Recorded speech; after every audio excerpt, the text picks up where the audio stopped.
कि किसान आंदोलन के नाम के ऊपर कल जिस प्रकार का घटनाक्रम वो कैमला में हुआ है वो निंदनीय है। किसान के नाम के ऊपर जो गुंडागर्दी की गई है, किसान को बदनाम करने की वो कोशिश की जा रही है, ये लोकतंत्र है। इस लोकतंत्र में हर व्यक्ति को अपनी बात कहने का अधिकार है। निर्णायक कोई विशेष व्यक्ति नहीं है इस लोकतंत्र के अंदर। हमारे देश के लोकतंत्र की यही खूबसूरती है कि अगर किसी विपक्षी दल को, किसी व्यक्ति को कोई बात कहीं लगती है, कोई फैसला उसको मंजूर नहीं है, तो अपनी बात को जनता के बीच में जा करके रखे। जनता को पूरा अधिकार है कि वो उस फैसले का निर्णय देती है। जिस प्रकार की कांग्रेस पार्टी, जिस प्रकार से उसके साथ के अन्य दलों ने इस गुंडागर्दी को लोकतंत्र के अंदर आवाज को दबाने का काम कर रहे हैं, ये विपक्ष की जो भूमिका है वो भी निंदनीय है। ऐसा नहीं होना चाहिए। जो तीनों कृषि कानून आए हैं, ये कृषि कानून आज नहीं आए हैं कि नरेंद्र मोदी जी ने उनको आज ही लेकर के आ गए। ये कृषि कानून लगभग 1980 से किसान संगठन इसकी मांग कर रहे थे। बहुत सारे देश के किसान संगठन इसको लेकर के संघर्षरत थे कि किसान को आजादी मिलनी चाहिए। ये 1980 से लगातार किसान संगठन इसके ऊपर अपना संघर्ष उनका जारी था और उन किसान संगठनों की बात को लेकर के सरकार ने, कृषि वैज्ञानिकों ने इसको ऊपर मंथन किया। कृषि वैज्ञानिकों ने इसको लेकर के चर्चाएं की।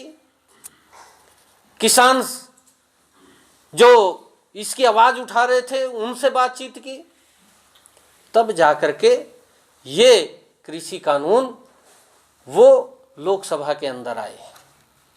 ये कांग्रेस पार्टी लेकर के आई थी और कांग्रेस पार्टी जब लेकर के आई वो पता नहीं किसके दबाव के अंदर इनको पास नहीं कर पाई। जब किसान संगठनों की, किसानों की मांग थी कि भी हमें भी अपनी फसल को बेचने का अधिकार वो अपने खेत में मिले, मंडी में मिले और हमें उसे देश के किसी बाजार में बेचने का अधिकार वो किसान को भी होना चाहिए, ताकि उसको उसकी फसल का अच्छा मूल्य जहां पर मिले वो वहां पर अपनी फसल को बेच सके। इसको लेकर के किसान लगातार अपनी आवाज को बुलंद कर रहे थे।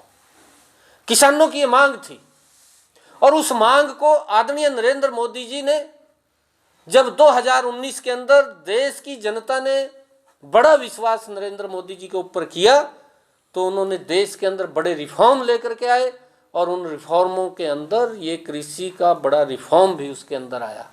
और ये सोच रही प्रधानमंत्री जी की कि हमने किसान की आय को बढ़ाना है। जो कांग्रेस के लोग आज इसका विरोध कर रहे हैं, मैं उन लोगों को एक बात पूछना चाहता हूं कि आप लोगों ने इस देश के ऊपर, एक परिवार ने 55 साल तक देश के ऊपर शासन किया है। अगर किसान की हालत वो लोग मानते हैं तो उसके जिम्मेवार वो नरेंद्र मोदी नहीं है, उसका जिम्मेवार तो कांग्रेस पार्टी है, जिसने 55 वर्षों में भी किसान के हित में काम नहीं किया। उनको एक वोट बैंक के रूप में कांग्रेस ने इस्तेमाल किया। उनके नाम की कांग्रेस पार्टी ने राजनीति की है किसान के नाम के ऊपर, परंतु उनके हित के अंदर, उनकी मजबूती में कोई कदम नहीं उठाया। अगर किसी ने उठाया तो नरेंद्र मोदी जी के मन में यह था कि हमने किसान को उस जंजाल से, जिस वो जंजाल के अंदर फंसा हुआ है, उस जंजाल से उसको मुक्त करना है और उसको उस जंजाल से मुक्त करके हमने उसकी आय को बढ़ाने का काम करना है। ये नरेंद्र मोदी जी ने किसान की आय को बढ़ाने के लिए 2014 के बाद जब वो देश के प्रधानमंत्री बने तो उन्होंने एक बात भी कही कि हम 2022 तक किसान की आय को दुगना करेंगे। स्वामीनाथन की रिपोर्ट से बढ़कर के नरेंद्र मोदी जी ने काम किसान के हित के अंदर किया है।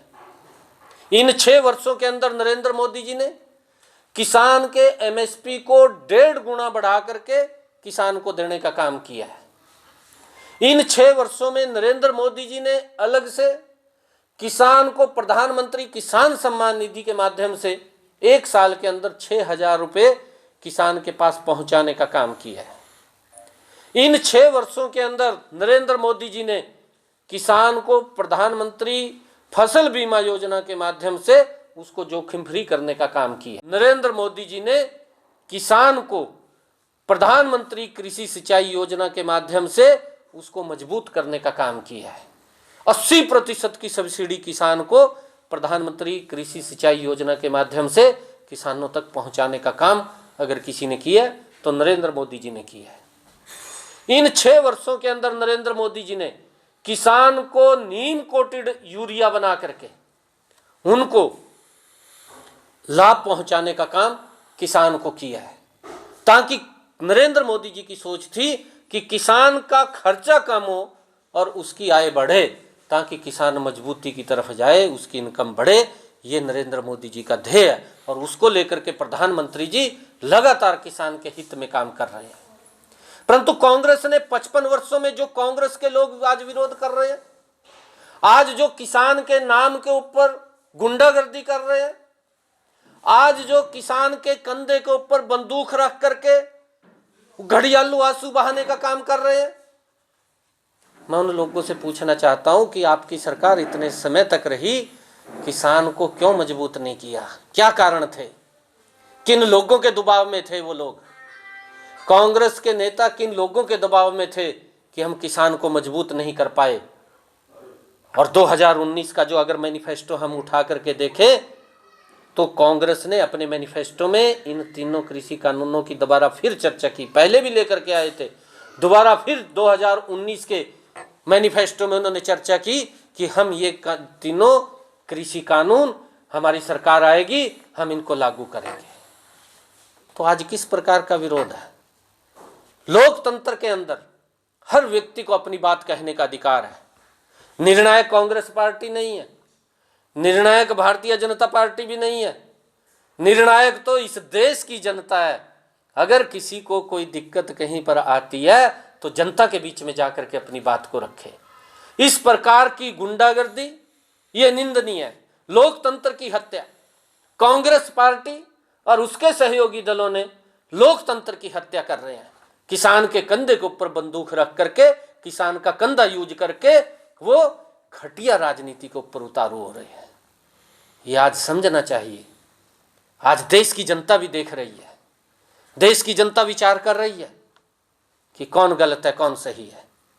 नरेंद्र मोदी जी ने 6 सालों में किसान को मजबूत करने के लिए विभिन्न योजनाएं चला करके लगातार उसको मजबूती की तरफ ले जा रहे हैं, और ये लोग किसान को कमजोर करने के लिए इस प्रकार का तांडव, इस प्रकार की गुंडागर्दी वो निंदनीय है, इस लोकतंत्र के अंदर निंदनीय है। हम उसकी निंदा करते हैं। जिस प्रकार का घटनाक्रम वो कल हुआ, अगर कोई बात करनी है, हम बार बार ये बात कह रहे हैं कि इस लोकतंत्र के अंदर, इस लोकतंत्र की खूबसूरती भी यही है कि अपनी बात जनता के बीच में जाकर के रखें। जनता उसका निर्णय करती है। हम भी अपनी बात रख रहे हैं, वो भी अपनी बात रखें, पर लोगों के आगे इस प्रकार का झूठ बोल करके वो लोगों को गुमराह ना करें। पहले अपने गिरेबां में जहाँ करके देखें कि हमने 55 साल में क्या किया है। अगर नरेंद्र मोदी जी कुछ कर रहे हैं तो इस प्रकार का झूठ बोल करके किसानों के बीच में माहौल खराब करने का काम ये लोग कर रहे हैं कि उनका एमएसपी खत्म हो जाएगा, उनकी मंडी खत्म हो जाएगी, उनकी जमीनों के ऊपर पूंजीपति कब्जा कर लेगा। पंजाब के अंदर पूंजीपति ने उनकी जमीन के ऊपर कब्जा नहीं किया। क्यों झूठ बोल रहे हैं? किस प्रकार का झूठ बोल रहे हैं? क्यों किसान को बरगला रहे हैं? क्यों किसान को गुमराह कर रहे हैं? क्यों किसान के नाम के यूज कर रहे हैं? कांग्रेस पार्टी ने अगर इस प्रकार की कोई बात रखनी है तो जनता के बीच में जाकर के रखें। जनता निर्णायक है, जनता निर्णय करेगी।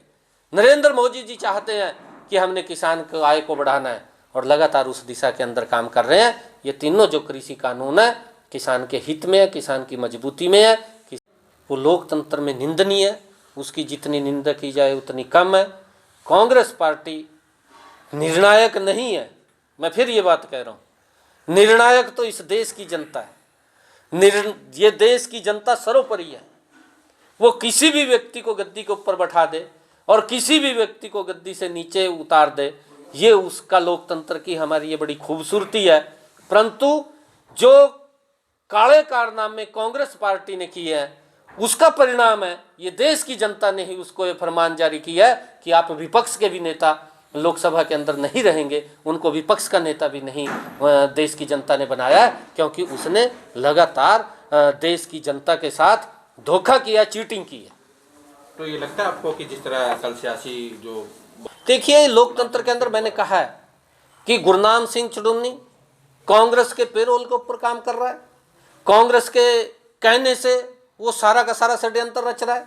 कांग्रेस का इसके अंदर हाथ है। अगर आप देखेंगे, क्योंकि मैं तो जानता हूं, मैं तो जहां पर भी देखता हूं हम सबको जानते हैं। ऐसा नहीं है कांग्रेस के लीडर कौन है, उनके कार्यकर्ता कौन है, वो सारे के सारे इस लोकतंत्र के अंदर। जब मैं ये बात कह रहा हूं कि हर व्यक्ति को इस लोकतंत्र के अंदर अपनी बात कहने का अधिकार है, वो अपनी बात को कहें, जनता के बीच में जाकर के कहें। हम भी अपनी बात कहें, हम भी जनता के बीच में कहेंगे। निर्णायक जनता है, जनता उसका निर्णय करने वाली है।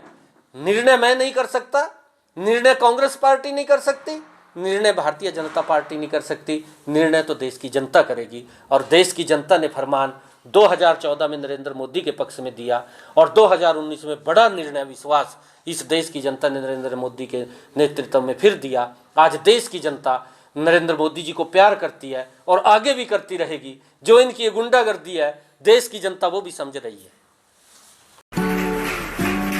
खादी, खादी एक विश्वास, खादी एक विचार, खादी एक संस्कृति और खादी एक मुस्कान। खादी जो आजादी से पहले हमारे साथ थी और आज भी है। गांधी जी का सपना है खादी। प्रधानमंत्री मोदी जी के आत्मनिर्भर भारत का विशेष हिस्सा है खादी। तो आइए इसी सपने को साकार करने के लिए हम भी अपनाएं खादी, हमारी स्वदेशी खादी, हमारे देश में बनी हमारी अपनी खादी। इसलिए एक एहसास है खादी। हमारे जीवन में रंग बिरंगे रंग भरने आई है खादी। आपके अपने शहर कुरुक्षेत्र में गांव मिर्जापुर आपके लिए लेकर आया है खादी के बने एक से बढ़कर एक डिजाइन, कलर्स व सभी प्रकार के वस्त्र। इतना ही नहीं, खादी ग्रामोद्योग भारत के बहुत से प्रोडक्ट जो आपकी त्वचा व शरीर के लिए उपयोगी हैं, जो आपको दें एक प्राकृतिक सुंदरता का एहसास। एक बार अपनाकर तो देखिए। खादी इंडिया।